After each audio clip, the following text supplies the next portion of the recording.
നമ്മളുടെ ഇന്നലെ റോഡിൽ ആക്സിഡൻ്റ് ആയ പപ്പൂസ് എന്ന് പറഞ്ഞ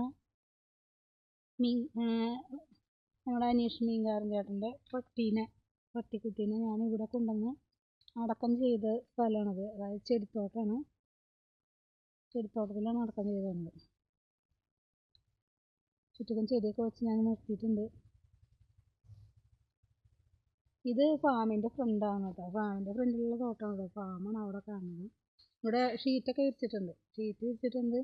എല്ലാ പട്ടികളും ഇങ്ങനെ കസേരയിലിരിക്കുന്നവരില്ലാത്തതുകൊണ്ട് കിടക്കാൻ വേണ്ടി അവർക്ക്. പിന്നെ അതേ ജാതിയുടെ കിടക്കെ ചാണം ചവറും ചാരപ്പൊടിയൊക്കെ ഇട്ടിട്ട് ചാക്കിട്ട് മൂടിയുണ്ട്. കാപ്പിയുടെ കിടക്കെ അങ്ങനെ ചെയ്തിട്ടുണ്ട്. പിന്നെ ഇവിടെ ഷീറ്റ് വിരിച്ചിട്ടുണ്ട്. അതിവിടെ കാപ്പിമ്മ പട്ടീനെ കെട്ടി കഴിയുമ്പോൾ അതിന് കിടക്കാൻ വേണ്ടി ഷീറ്റ് വിരിച്ചിട്ടുണ്ട്. കോഴി തെരയും. ചവറൊക്കെ കോഴി തിരഞ്ഞെടുക്കുന്നത്. അപ്പോൾ കോഴിയും എലിയുടെ ശല്യവും നന്നായിട്ടുണ്ട്.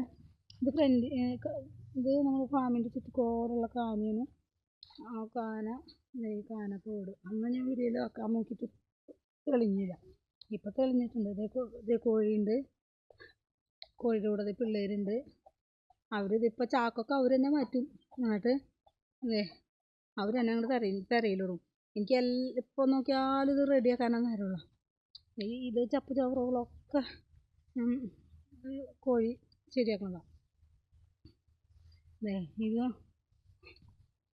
എന്തോ ഈ പപ്പൂസിനെ അടക്കം ചെയ്തതിൻ്റെ അടുത്തുകൊണ്ട് ഒരു ജാതി, അതിൻ്റെ അടക്കം ചപ്പഞ്ഞോറും ചാണകം പൊടിയിട്ട് ചക്കിട്ട് മുടിയുണ്ട്.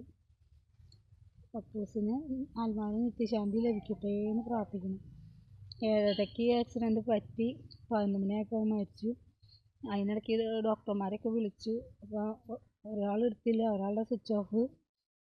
അതിനൊന്നും ചെയ്യാൻ പറ്റില്ല. ഞാനിത്തിരി മഞ്ഞൾപ്പൊടിയൊക്കെ കൊണ്ടുപോയി ഇട്ട് കൊടുത്ത് ഒരു പാത്രം വെള്ളമൊക്കെ കൊടുത്ത് അവൻ കുടിച്ച് തല ഉയർത്തിയപ്പോൾ ഞാൻ വിചാരിച്ചു അവന് കുഴപ്പമൊന്നും വരില്ല എന്ന്. പക്ഷേ ഈ വയറു ഭാഗത്തെല്ലാം ഇടിച്ചേക്കണേ. അവന് പിന്നെ ഒന്ന് മൂത്രമൊഴിക്കാൻ പോലും പറ്റില്ല. ആ രീതിക്കാണ് ഇടി വന്നിട്ടുണ്ട് അവിടെയാണ്. അപ്പോൾ അവൻ മരിച്ചു പോകുന്നു തന്നെ എല്ലാവരും പറഞ്ഞു. അവൻ മരിച്ചു. 2-3 പ്രാവശ്യം വാഴ വിളിച്ച് കാണിച്ചു. അവൻ മരിച്ചു. എന്താ ചെയ്യുക? അവനെ കൊല്ലുന്നു ഭീഷണിപ്പെടുത്തിയ 1-2 പേരുണ്ടായിരുന്നു ഇവിടെയൊക്കെ. എന്നുവെച്ചാൽ തലേദിവസം ഒരു കറുത്ത നായ ഇവിടെ വന്നപ്പോൾ അതിനെ മിരട്ടി വിട്ടു. അപ്പോൾ അപ്പുറത്തെ വീട്ടുപറമ്പിലേക്ക് കയറി. ആ ചേട്ടൻ പറഞ്ഞിട്ടുണ്ടെങ്കിൽ അവരുടെ വീട്ടിലേക്ക് പട്ടി കയറി ആ പട്ടീനെ കൊല്ലുന്നു.